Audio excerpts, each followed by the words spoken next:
Hi, guys.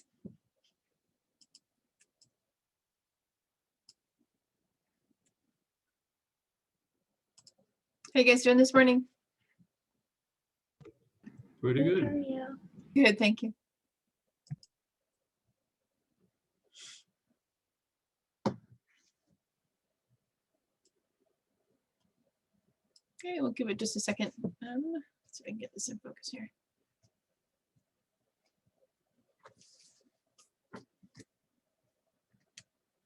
Did you guys have a good weekend?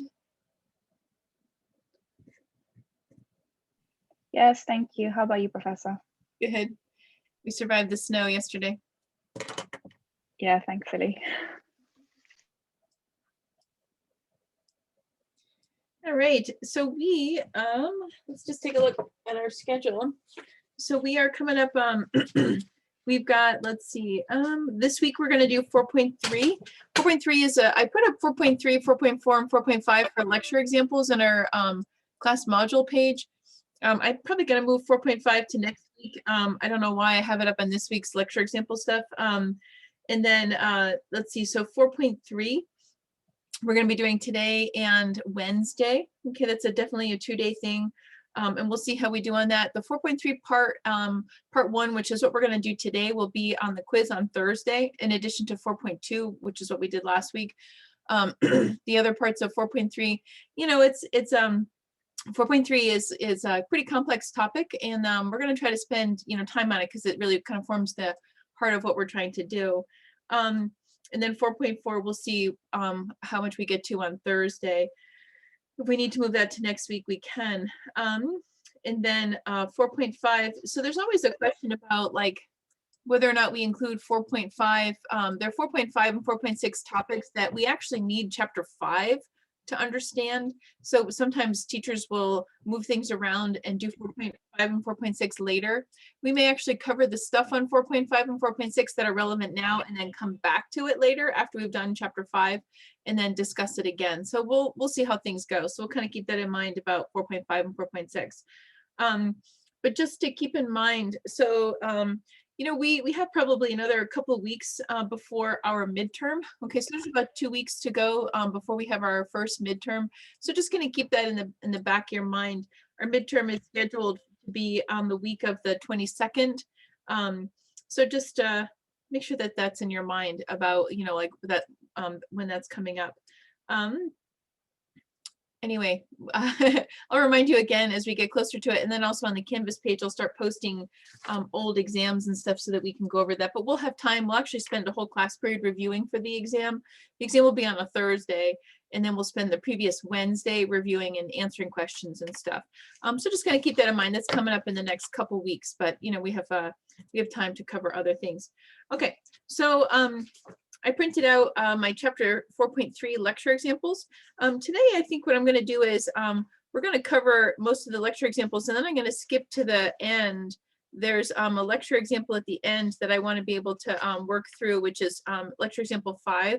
I think it's just like a homework problem, and so we're just going to go through it you know, probably at the end of class today so that you guys can have some kind of basis for when you're looking at the homework problems.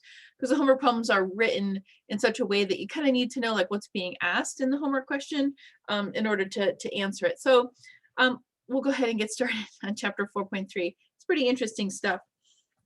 Chapter 4.3. Okay, so this one's called Error and Approximation.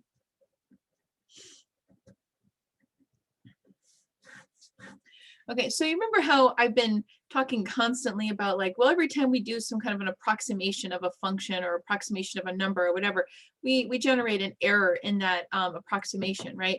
So we have to be able to quantify what that error is so that we can say, well, how good is our approximation? Or I want my approximation to be this good. So then if it's this good, then what kind of polynomial do I need to use in order to get an error that's, you know, within this bounds?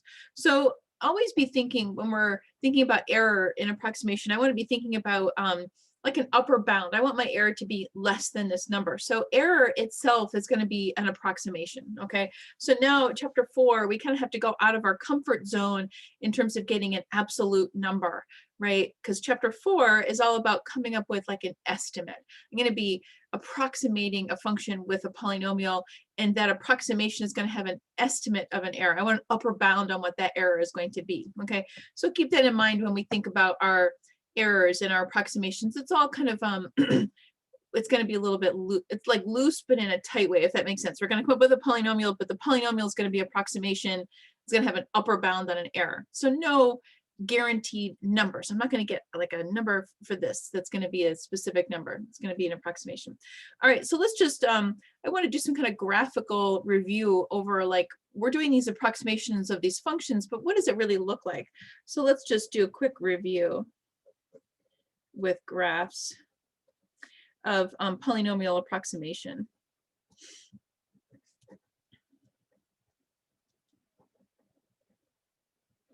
Okay, when we say polynomial approximation, that means we're taking a function and we're approximating it with the polynomial. So, you know, just like as a quick review, let's say ln of x, say, is my function. Just as an example, I'm going to start drawing some pictures. So here's my function, here's my x and my y-axis, here's 1. And now my ln function goes like this, right? You know, so here's ln of x. And it's got an asymptote here, right? And then let's draw a couple, I'll do this in a couple different colors so you can see it. So I want to be able to approximate my natural log function with a polynomial. So my first order polynomial, let's say, it's just linear, like I'm just going to take my derivative. So this is like my tangent line. Now this tangent line doesn't have an asymptote, it's just a tangent line. So this is y equals, we've used a superscript, but I'm going to start using subscripts for my order, which makes it linear. It's first order. Okay, so basically my first order function approximation of ln of x, that's my function, right? Does a good match at x equals 1, right? So we're focusing our polynomial at x equals 1, say, for example, right? And so basically I want to be able to look at, you know, like what's happening. Okay, so that's my first order. Let's take a look. I'll do a second order. So first order is a straight line, right? That's my y equals mx plus b, right? That's my linear. My highest degree term is 1. So let's look at a second order, which means my highest degree term of my polynomial is going to be x squared, right? So it's a like a parabola. So let's say our parabola it's going to look something like, I'm going to try to exaggerate it. It's going to look something like that. Okay, so this is P2 of x, which is equal to y, which is our second order polynomial. Okay, and so it kind of fits, it's got a little bit of the curvature, right? So it fits definitely at x equals 1. So my P2 is second order, right? And this does well, it matches at x equals 1, just like that one does too, right? But look, we kind of get plus also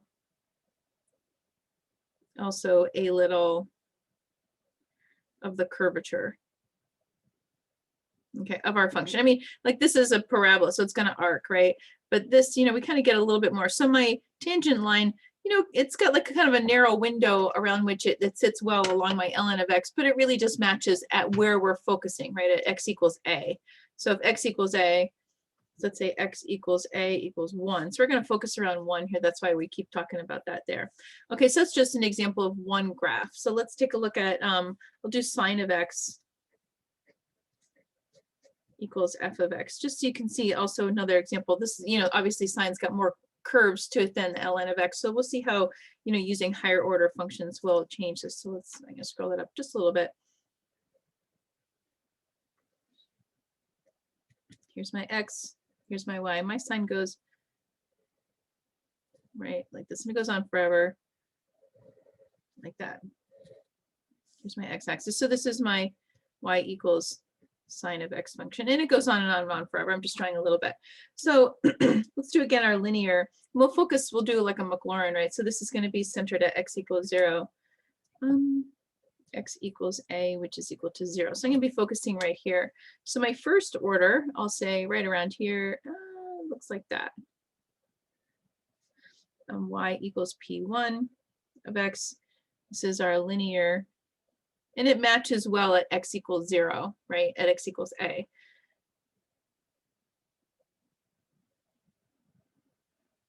Which is equal to 0.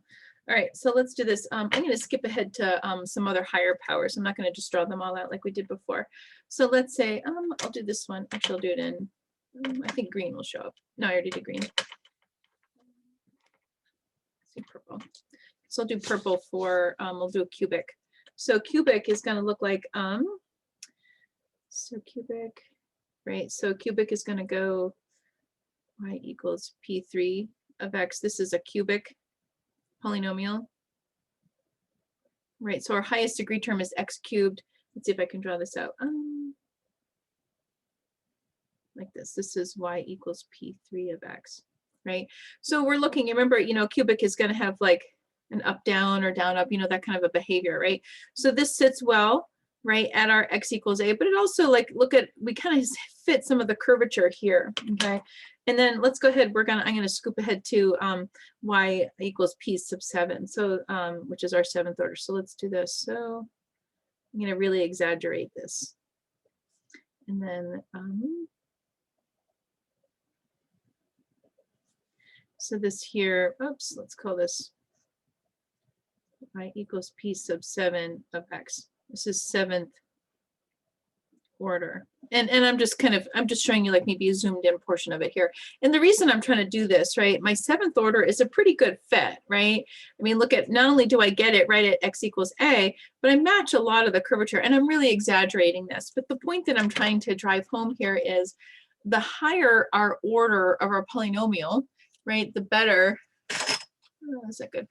The better our approximation is going to be, okay? So if I've got, you know, if I go up, this is just the 7th order, say, for example, but if I go up even higher, right, to like 100th power or something like that, then, let's see, my camera's getting a little bit dithered out here by the sunlight.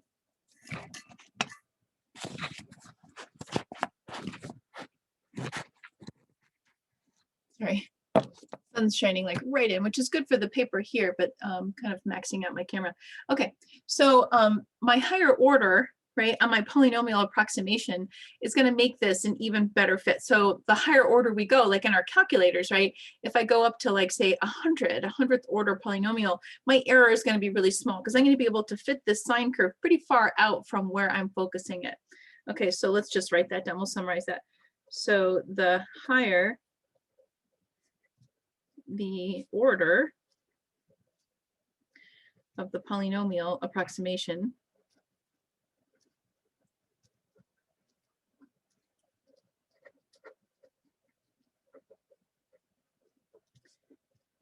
the better the match to the f of x we are trying to approximate.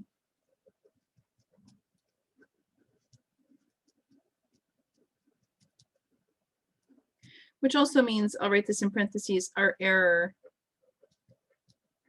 gets smaller, right? So the higher the order, the smaller the error, right? Because I've got a better approximation, right? And all this stuff is, you know, I need to be able to say, well, how good of an approximation do we want this to be? And I generally want these to be, you know, I want them to have a, I'm going to set the upper bound on my error. I want my upper bound to be less than, you know, 0.01, 0.001, you know, 100 zeros and a 1. I mean, like you that's all going to be kind of depend on like whatever, you know, project you're working on that they want these things to be really approximate. Okay, so that's a summary, but let's do this. Let's remind ourselves, let's write down what our Taylor polynomial is, and then we'll start talking about the error. So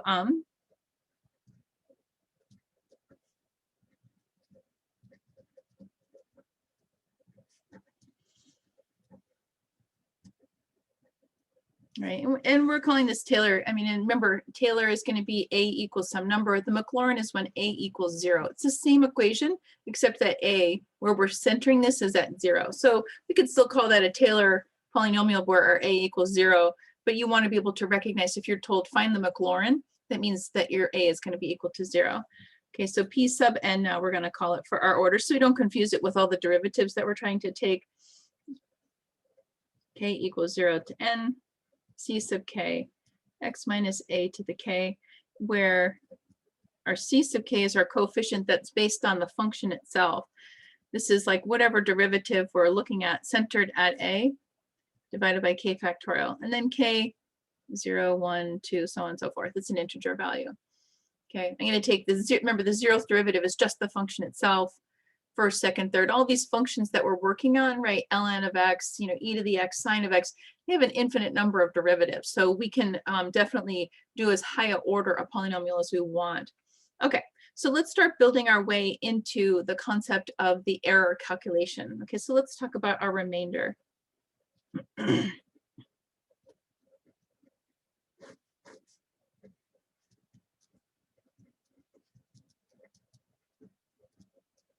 Remember how before when we were estimating a polynomial with a polynomial and we subtracted, we said, well, I want to do the first order, you know, approximation, first order partial sum. So I took out only things, took out the terms that went up to x equals 1, x had a degree of 1.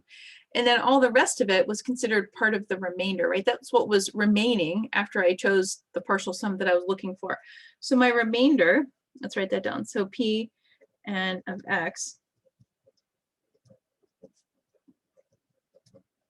is a Taylor polynomial for our function f of x of order n, right? So, you know, maybe we'll specify what order it's going to be, or we'll ask you what order it should be, okay? And so the remainder at point x, which is like really x equals a, say for example, is going to look like my remainder sub n. It's going to look like my function minus p sub n of x. Remember, we did this before with our polynomial, right? But all that really means is, let's summarize this. What does this really mean? This is what's left over after you take the nth order polynomial to approximate f of x. Remember, I'm going to subtract it from my function, but remember my function, I'm going to represent that with like this infinite order polynomial. So if I say I only want like the nth order, I only want like the first, I'm going to take the 7th order. So I only want like all these degree terms up to x has a degree, has a exponent of 7. And like with the next term up, which is the 8th derivative, the x minus a to the 8th to the 9th to the whatever, all those things become our remainder. That's what's left over. So we say let's use this as a basis for our error. So I'm going to take the absolute value, just like we did before, of our remainder is the error made by approximating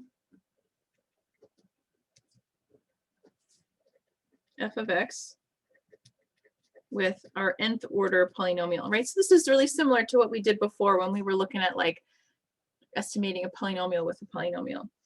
Okay, so let's rewrite this. So I'll say, therefore, my function is equal to my polynomial approximation plus my remainder. So let's write this down. This is our polynomial approximation, and this is our remainder. And this here is our exact value. Okay, now you can kind of see where the problem's going to be, right? Well, I'm coming up with an estimate. I don't really know what the exact value is. I mean, I have like e to the 3x or sine of 5x or whatever my function is, right? But, you know, like what is this? How am I going to say exact value? I mean, I need to have some way of thinking about it. Okay, but let's first, in order to think about this, what's happening, let's do a graph, because I think you guys will have some graphs and stuff you have to do for your homework. So let's think about this just graphically, just for a minute. So graphically, what happens to our error? So I'm going to plot our remainder. I'll plot our remainders graphically. Plot of remainders. Okay, so here's my axis.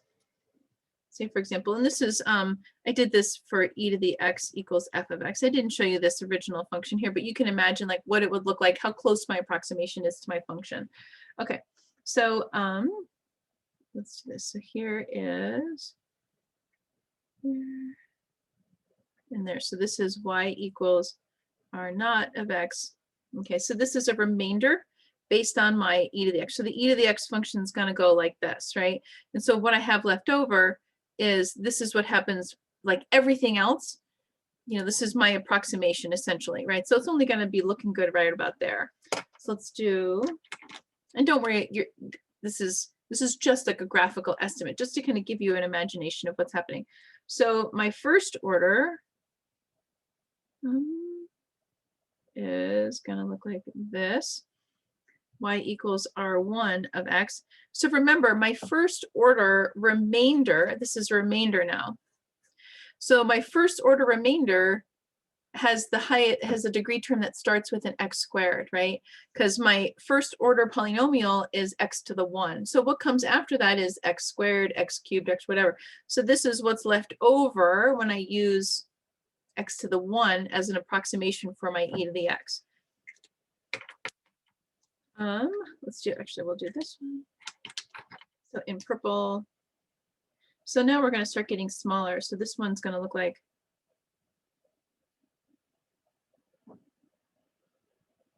this is y equals r2 of x. So the remainder for second order, remember, is going to have the highest degree term of 3x cubed, because I used x squared as my second order polynomial to approximate this function, right? So what's left over is cubic. Likewise with R3, let's see, it's going to look like, and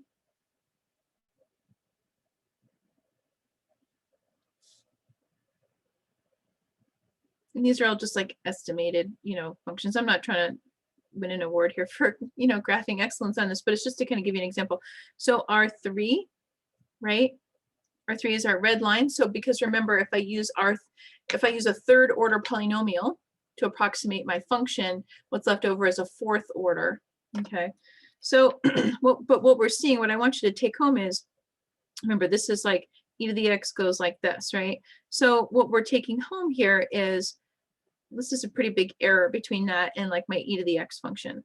This, you know, we've got a little curvature. This is what's left over, but look at what's happening. This is getting flatter and flatter and flatter. As we're going, these errors, the remainders, are getting smaller and smaller. So let's summarize that. So we'll say that our remainders, and I only went up to the third order remainder. You can imagine if I went up to the like 100th or 1,000th order, which we wouldn't want to do by hand, but 100th order polynomial or 1,000th order polynomial is trivial on a computer program. So remainders are going to decrease to 0 as our order increases, right? The remainders, this represents our error, right? So our error gets smaller and smaller and smaller as the order of the polynomial approximating our function gets higher and higher, right? Which means that our approximation is getting better and better. So this is just a graph of the remainders. This is like a graph of the error, okay?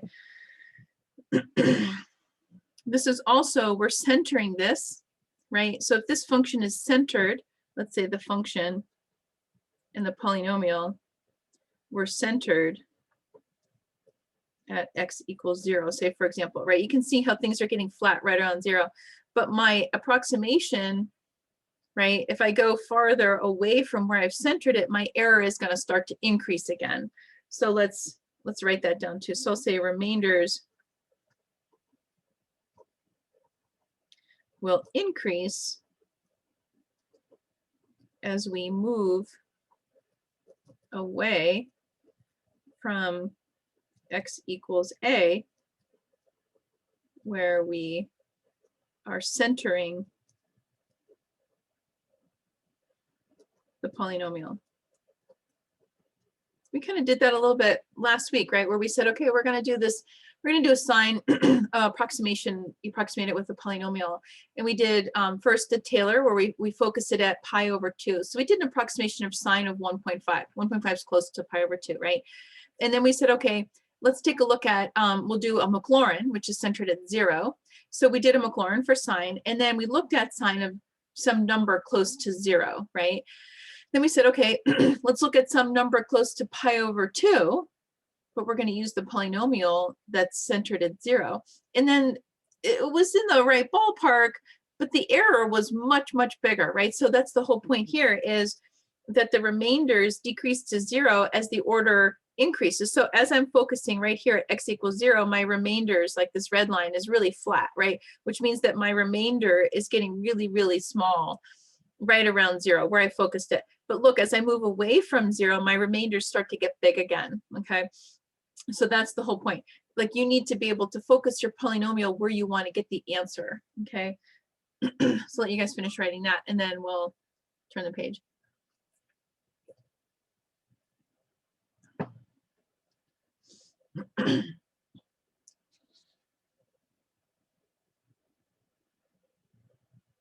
You guys good with that? All right. Okay, so that leads us to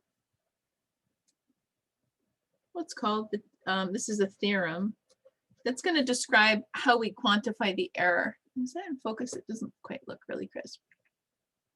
Okay, so this is called the Taylor-Lagrange, or simply Taylor's theorem. Kind of depending on what book, like, do they want to give credit to Lagrange, a mathematician, or do they just want to give credit to Taylor? But they're basically equivalent. We're going to talk about the error and approximation. Okay, so there's like a lot of math speak in here, so I'm going to write it and we're going to decode it as I write it. Okay, so we're going to let our function f of x have continuous derivatives.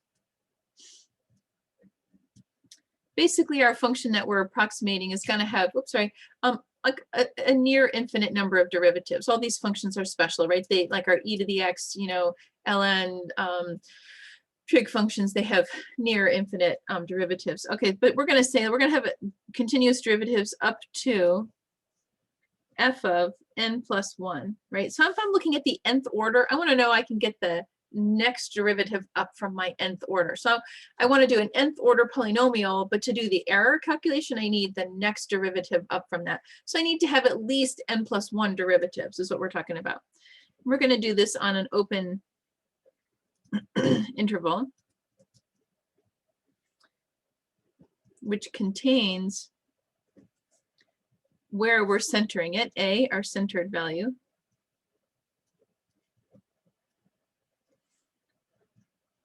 for all x in our interval. Okay, so I is our interval. Okay, so let's write this out. So my f of x is equal to my nth order polynomial plus my remainder. Okay, my nth order remainder. So this is how we're going to quantify this. Now remember, our function I can represent as f of a plus f prime of a. This is our Taylor polynomial. I'm going to write first order here just so you can see that's not a derivative. That's just first order. Second derivative, 2 factorial. This is our Taylor polynomial. Plus our nth order and factorial x minus a to the n plus our remainder, right? Because this function, technically speaking, we want this to go up to an infinite number of terms. But I'm not going to sit here all day. Maybe I'm going to go up to the 10th term or the 4th term or the whatever term, but that means I've got a lot of bits left over, right? This remainder represents all that stuff. Okay, so now to talk about the error, okay.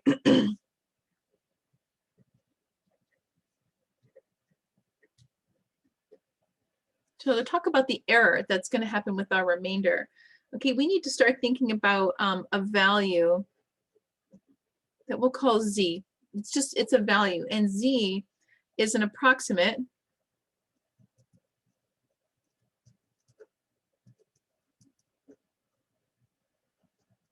approximate value. And it's a value that basically we can say z is between x and a. Let's talk about like what these things mean. Okay, so x is the specific value that we're trying to calculate, right? So remember in those functions that we did, this is where we're centered our polynomial.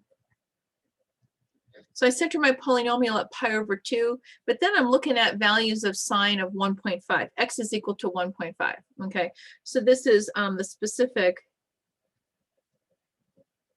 value we calculate. This is where we've centered our polynomial at A. And so Z is somewhere between like the specific value that we're looking for and where we're centering. Okay, so Z is, it's an approximate value. Don't expect to find an exact number for Z. Z just represents another approximation. We're going to use Z as like a placeholder to come up with our upper bound on our error. Okay, so let's think about that. So we need to talk about this value Z. It's between X and A essentially. Okay, so now my remainder, I'm going to use this to talk about my remainder, is going to look like my n plus first derivative at Z all over n plus 1 factorial x minus a to the n plus 1. So let's take a step back, because what this means, right? If you think about your Taylor polynomial, I've got like a whole bunch of terms, okay? And I need to come up with an approximation for my remainder. Okay, and instead of saying my remainder is all the rest of those infinite terms, right, which is going to go on forever. I'm not going to sit here forever and write out the third degree, the fourth degree, the fifth degree, this whatever up until infinity, right? I'm going to approximate this remainder with just the next term up. And do you remember in 4.2 and even 4.1, we were saying what's the highest degree term that's going to contribute to this approximation? The reason we were doing that is to get you thinking about the next term up in that sequence, right, which is really the lowest degree term of the rest of the remainder, right, that's going to contribute the most. So that's the only one we're really going to pay attention to, because all the other ones, like their values become so trivial in comparison to this term right here. So we're going to approximate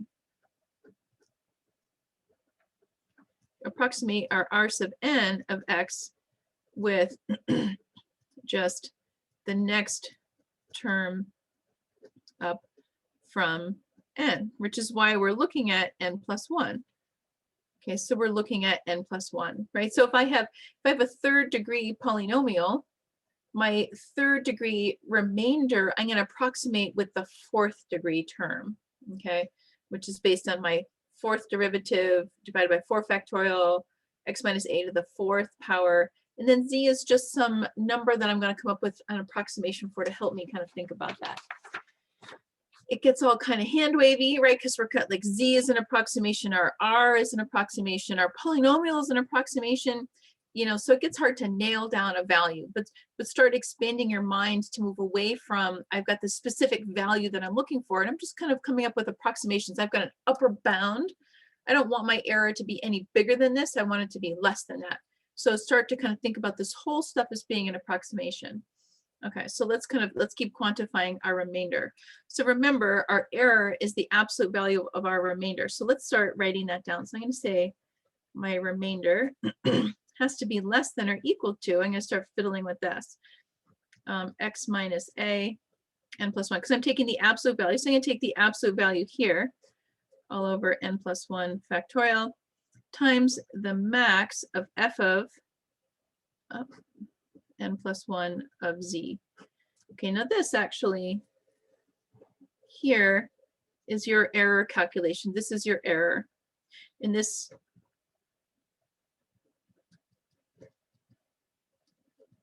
gives upper bound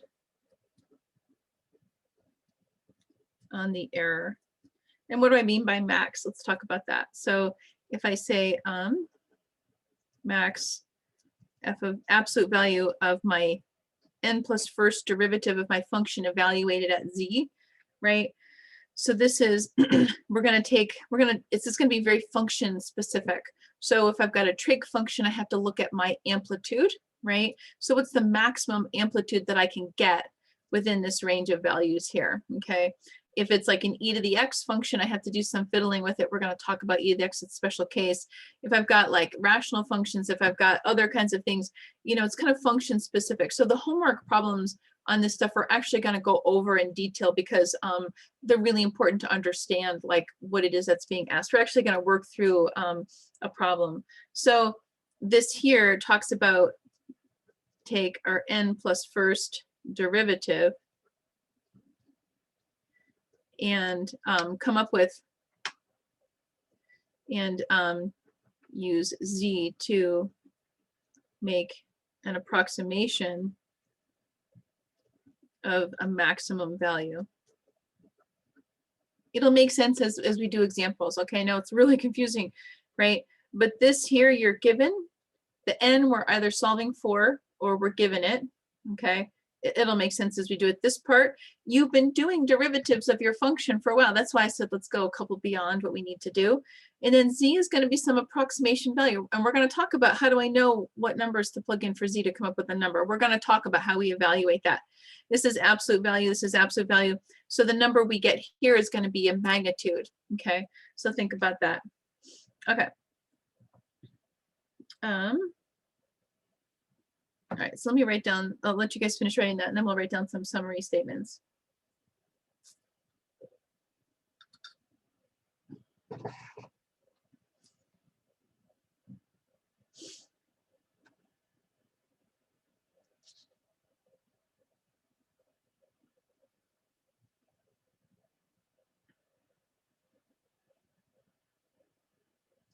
And let's see. Let me write down a couple of summary stuff here. So, so the first thing to think about is, do not expect to find an exact value for f of z. Okay, don't expect z is just an approximation. We're trying to come up with a maximum value. Okay. You are trying to find bounds for f of n plus 1, our n plus first derivative at z. And remember, z is between, whoops, x and a. Okay, so whatever our x value is that we're looking for and where we've centered it, z is going to fall somewhere within that. So this means that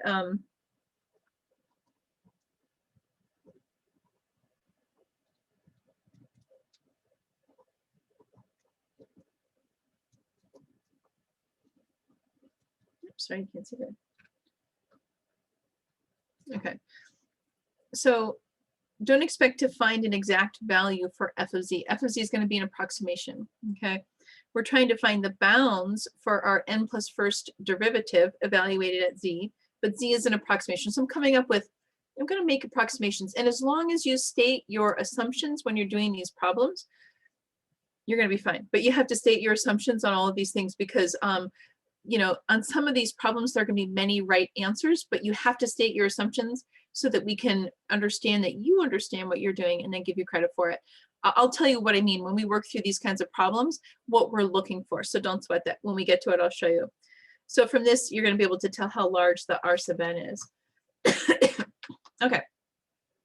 Let you guys finish writing that. And then I'm going to work through, this will be the example. I'm going to start with a homework problem.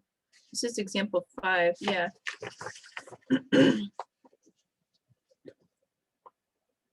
We're going to talk about like what they mean by all this too.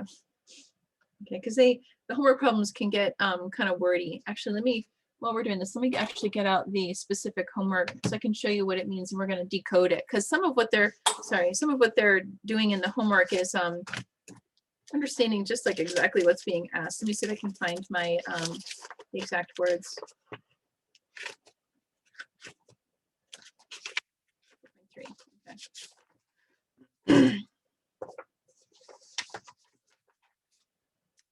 So this one is similar.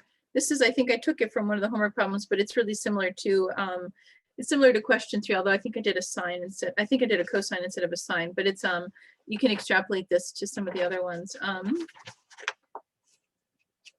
Okay. All right, so this is example 5 from your lecture examples. I'm going to start with that one first, so you guys have an understanding of like what it is we're trying to do with the homework, because this looks, your homework problems, like question number 1, question number 2, you're going to need to do this, but we'll go over these things in detail also tomorrow.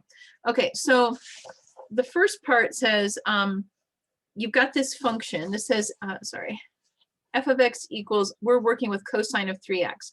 And we're told the absolute value of x is less than or equal to 0.1. So we want to be able to find a third order. This is a equals 0, third order Maclaurin, right? Because a equals 0, third order Maclaurin polynomial, and estimate the error. So I've kind of tried to decode what it is that they're asking. So what they say is, suppose that the absolute value of x is less than 0.1, find a reasonable upper bound in the error in approximating the function by this third order. Okay, so reasonable upper bound. That means we're going to try to find the error, okay, which is we're going to go through what we've just been talking about. Okay, so the first thing I need to do is I have to find my third order Maclaurin polynomial for this. So let's work our way through that. So remember, we set up our table of derivatives. And then we're going to evaluate x equals a equals 0, because they told us, and they didn't say find the Maclaurin, they just said this, which means we're centering this at x equals 0.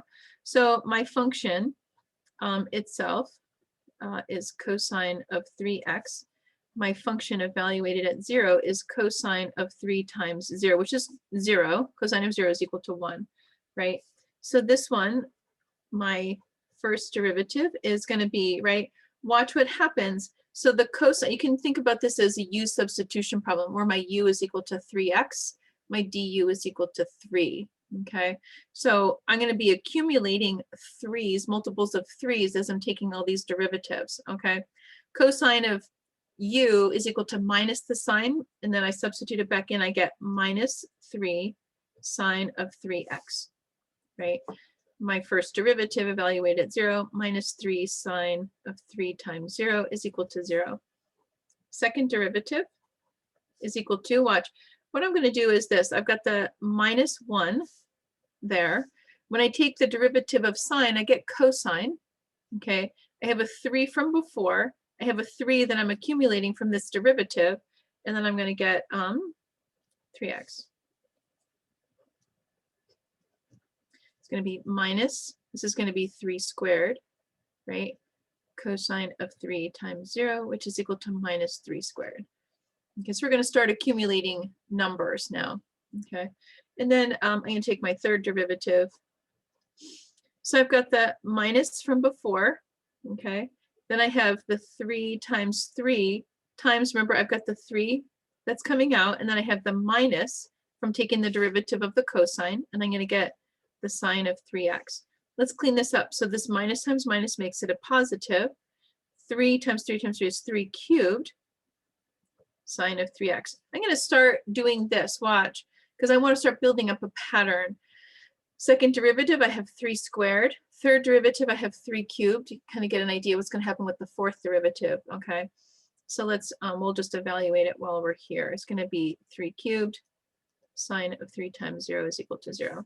So technically speaking, I can stop here because this is n equals 3. This is a 0.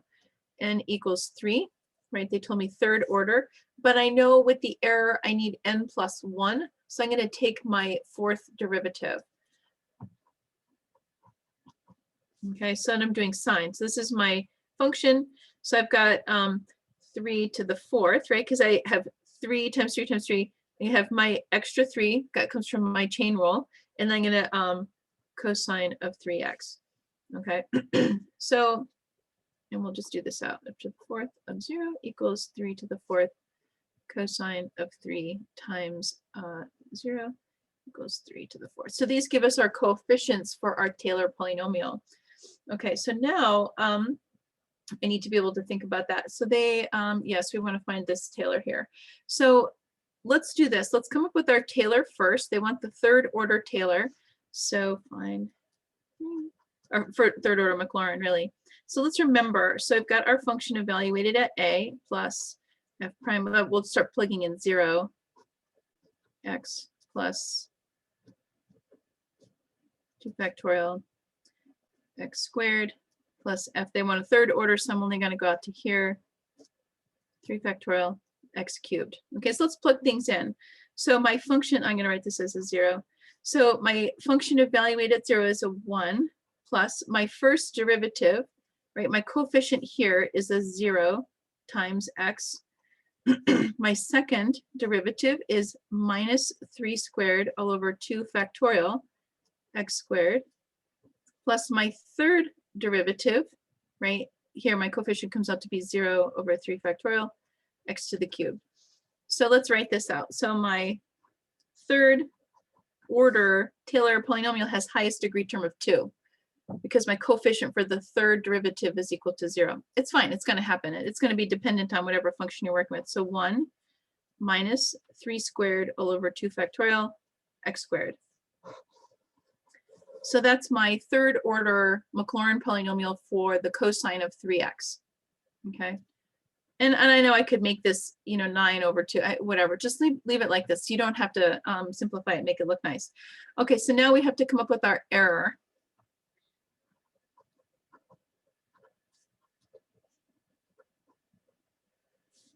We need to estimate the error. Okay, so this is the whole point of the chapter, estimating the error. Okay, so for that, I need to come back to just this column right here. I'm looking at my derivatives. Okay, so I need my x equals a equals 0. I'm going to evaluate that for my coefficients for the Taylor, but just the derivative column is going to help me come up with my error approximation. So to estimate the error, I'm going to look at all the derivatives we came up with. Right, so we have this whole list here. Now remember, we were tasked with finding a third order Taylor, which means that we're looking for an error.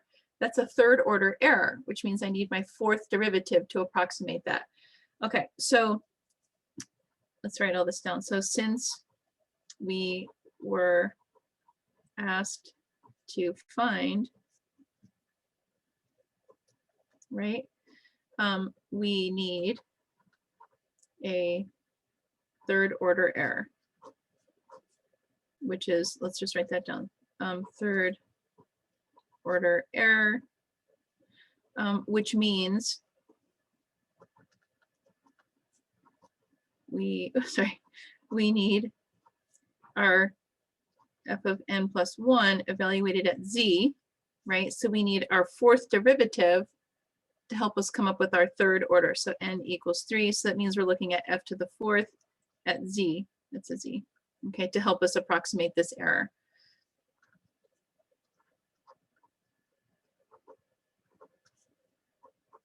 Okay, so I'm putting our notes inside of our answer here. You only need to do the answer, but I'm just putting the notes in to guide us. Okay, so let's go back to our derivatives. So first off, I've got, I have this, positive, negative, negative, positive, positive, negative, negative, positive, positive. I got this, oscillation in my sign, positive or negative, that's happening. Okay, so that means that when I go to generalize, I'm going to generalize derivatives, right? I've got this positive or negative thing that's happening, which I'm not going to worry about. Why? Because I've got the absolute value that's going to, nullify that. So I'm going to write it down, but ultimately I'm not too worried about the sign changing. But the thing that I also want to take a look at is on my 0th derivative, I have 3 to the 0. On my first derivative, I have 3 to the 1. Second derivative, 3 squared. Third derivative, 3 cubed. Fourth derivative, 3 to the 4th. You can imagine what's going to happen, right? My nth derivative is going to be 3 to the n. So that means my n plus first derivative is 3 to the n plus 1. Okay. And it's really cosine of 3x, or plus or minus 3 to the n plus 1 sine of 3x. The thing about, right, cosine and sine, they are each other's derivatives, right? So depending on what n is, I'm either dealing with the cosine or I'm dealing with the sine. So what I need to do with the cosine and the sine is I'm going to be looking at the amplitude, right, to help me figure out what's the maximum value here. So let's kind of keep that in your mind, and let's write it down in terms of z that we've been thinking about. So z is between x and 0. So whatever value of x that we choose to look for, and 0. Okay, but we were told at the beginning on this one that our x is less than 0.1. Okay, so if our x, absolute value of x is less than 0.1, we know our z is going to be, absolute value of x is less than or equal to 0.1. So we know z is going to be between 0.1 and 0. Okay, so that clue at the beginning, this here tells us what our x value is going to be. Okay, what we're looking for. And remember, we're coming up with an upper bound. So I'm going to use 0.1 to help me generate an upper bound. All right, so now, let's write this down. So I'm going to go absolute value of fn plus 1 of z. This is our max. Remember, this is our max of that value. It has to be less than or equal to, right? So my cosine and sine, so let's write this down in a different color. So my cosine and sine, they oscillate with their amplitude, right? You think about your cosine and sine functions. They've got the cosine function does this, right? And then your sine function, is off sync from that. So really what's happening is our amplitude here, right, gives us our maximum value. So somewhere within 0 and 0.1, we're reaching a maximum value. Okay, and that maximum value is given by the amplitude. Okay, 3 to the n plus 1 is our amplitude. So that means, and that deals with all of these things, this calculation of z and the maximum of our n plus first derivative is function specific. You have to derive that for every function. Okay, the only formula that we have is what we gave you in the notes, but you have to think it through and work it through. This is part of what I mean when I say that there isn't like an absolute number. It's going to depend on the function that you're working with. So here I'm looking, my maximum value is going to be my amplitude. Okay, so that's going to also depend on like what order we're looking at. Okay, so this is important right here. So 3 to the n plus 1, right? The absolute value gets rid of the plus or minus. Cosine or sine just basically tells me I'm looking at the amplitude. So I can kind of disregard these pieces because I know the nature of the function. It's the amplitude that matters. Like, can you repeat where 0.1? 0.1 came from the function, came from the definition, right? So on these things, they're going to tell you, suppose that the absolute value of x is less than 0.1. It's less than 0.1. Sometimes it's going to be less than 0.001 or less than whatever. And so part of what we're doing is we're giving you parameters to work with. And this x being less than 0.1, what that means is you can think about, this is centered. Our function itself is centered. This is like the x-axis. This is the y. This is a Maclaurin, so it's centered at 0. So we're looking at values 0.1 minus 0.1. So we're looking at values, this narrow window, this narrow 0.1 window around 0. Okay, so this is where we want our approximation to be good. Okay, but that was given to us as part of the problem that we were working with. And that's part of, like, you would think of this, if you were tasked with some kind of engineering problem and they wanted to just look, some narrow window, they're going to give you the parameters. It's going to be part of your project definition. It's going to be like 0.1.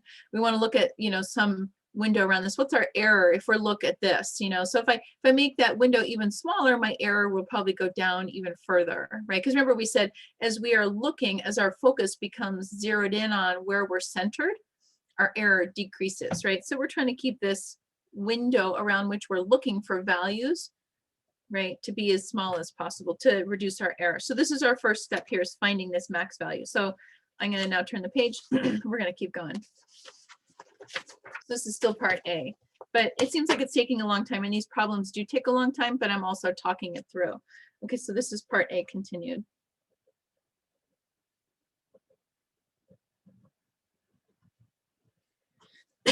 Okay, so the rest of it. So we said, let's just f of n plus 1 of z is less than or equal to 3 to the n plus 1. Remember, z is an approximation. This is our maximum value, 3 to the n plus 1. This gives us an upper bound. So let's start plugging this in. So my nth order error is a function of x centered at 0. That's how we want it. This is our error now approximation. We wrote it before as e to the n, okay? But now we're going to think about it as an error representing our, in this case, Maclaurin polynomial. So let's write that down, is an error in approximating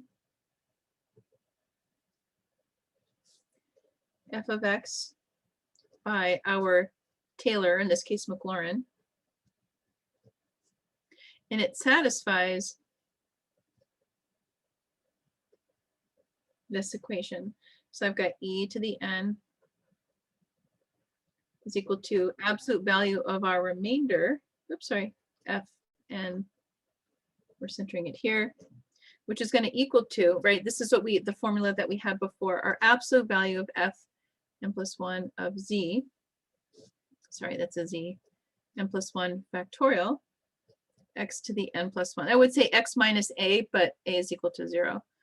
Okay, and this is going to be less than or equal to, right? We figured out f to the n plus 1 of z, we figured out already is 3 to the n plus 1 all over n plus 1 factorial x to the n plus 1, right? I put the absolute value now around the x, okay, because, right, I already figured out the absolute value of my n plus first derivative at z, that's 3 to the n plus 1. N plus 1 factorial is always going to be positive. This part here, x, is the part that has to be, that's going to be positive or negative, but I just want that absolute value of x. Because in our function definition, we said, let's focus this window, right, that we're looking to be between minus 0.1 and positive 0.1. Right, so x has to, the absolute value of x has to be less than 0.1. Okay, which means I can take that and plug it into here. So let's start writing that down. It's going to equal to, we want it to be less than or equal to, I'm going to start plugging it in here. 3 to the n plus 1, n plus 1 factorial. I'm going to summarize x to the n plus 1, which is going to be less than 3 to the n plus 1. 0.1 to the n plus 1. Okay. So now what I'm going to do is I'm going to say, we said in this problem, we said n was equal to 3. This was given. They told us that at the beginning. They said use T3 of f, right? So that's a third order. So n is equal to 3. So I'm going to plug in 3 everywhere. So that means it's going to be less than 3 to the 3 plus 1. 3 plus 1 factorial, 0.1 to the 3 plus 1. Right, so this here,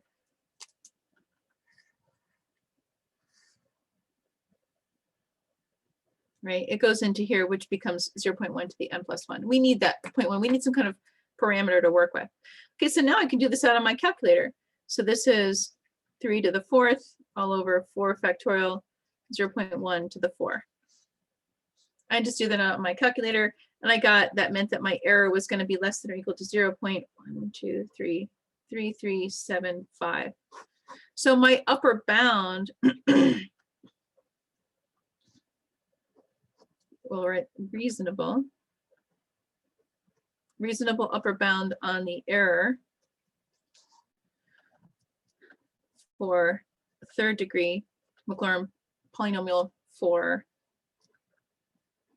f of x equals cosine of 3x.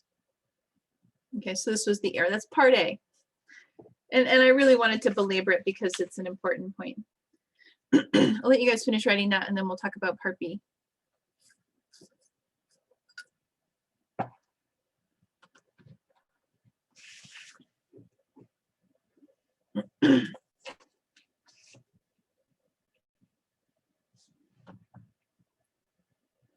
Okay, so what we did in part A was we held n constant. We said n is equal to 3.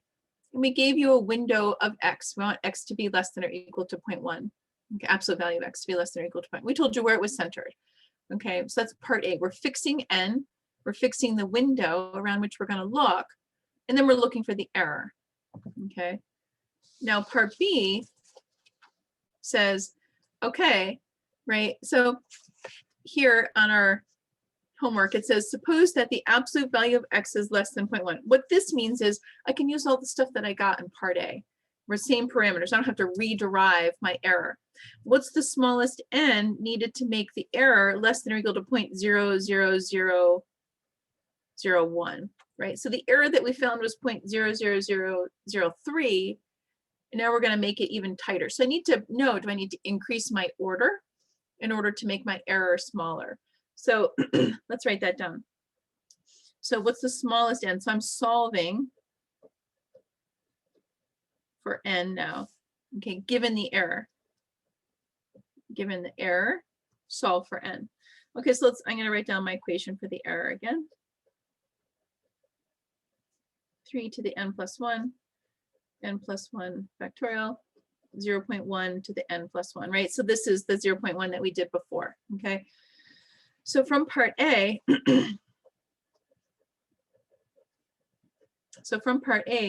when n was equal to 3, the error was equal to 0.0003375. So this 3, so this is 0.00001. This is a bigger error, so I'm probably going to need like a bigger n in order to make that. So I'm going to start with n equals 4. This is a guess and check game, right?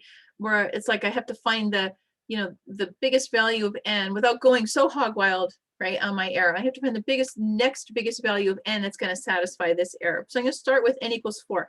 I'm using my previous numbers to help guide me, right? And I'm going to start with n equals 4, and I'm going to check by trial and error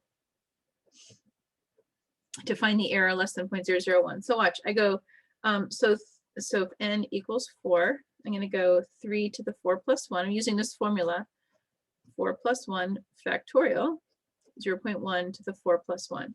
And I get that equal to 0.1234, wait, 1234225, which is less than 0.0001. Right, so n equals 3, the error is too big. N equals 4, it's within my bounds. If I go higher, if I go like n equals 5, I'm going to get an even smaller error, which is fine, but maybe that's too tight of a constraint. I don't need to go with n equals 5. Okay, so n equals 4 is going to be fine. It satisfies that. So check. So n equals 4 is good.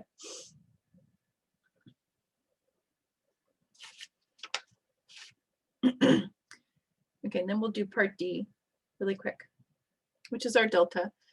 Part D is the part that trips people up because they're trying to figure out like what's being asked. I'm sorry, part C, what's being asked. So part C says, we've got this error.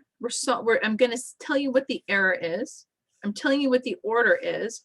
Now I need to find this delta. So this is like before we said the absolute value of x was less than or equal to 0.1, which means that my x is minus 0.1. Right, my x is within this range, my window. Sorry, you can't read that. This is our delta value. This is the value around our centered value that we're looking at, focusing our attention on our approximation. And I want my error to be less than 0.001. But now, watch, I made the error 3, and I made the order 3, and I made the error 0.001. To get this error, I needed n equal to 4. So that means that the window that I'm going to be focusing my attention on must get more narrow in order to get this excellence in approximation, to get this level of good approximation value. Okay, so I need to solve for what window around x will give me the error less than or equal to 0.0001 with order n equals 3. So now we're solving for x at this point.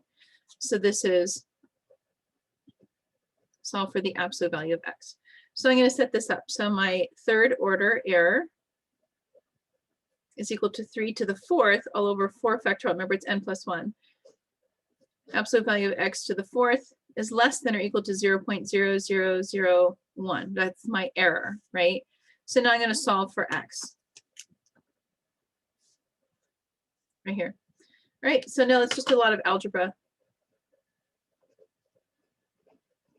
Depending on the problem, it's more or less algebra. Okay, so that means I'm going to go absolute value of x is less than or equal to 4 factorial, 0.1231 all over 3 factorial. And then for this, I'm going to take the 4th root, right? I had to take the 4th root in order to get that. And then the x value that I got had to be less than or equal to 0.07377. Okay, that means, right, so I was before at 0.1, and now I have to narrow my window even further in order to get a 3rd degree polynomial with this error. I have to tighten that window of approximation. Okay, that should help you get started on the homework problems for 1 and 2 and 5. Okay, same ideas. Okay, for those we'll go through those homework problems on Wednesday. It's important stuff. And then we'll just keep doing more examples. Examples will help. Okay, guys. It's a lot to take in. Give yourself time to think through the homework problems and we'll talk about them on Wednesday. Have a great day, guys. Thank you. Thank you. Bye. Thank you. Bye. Take care.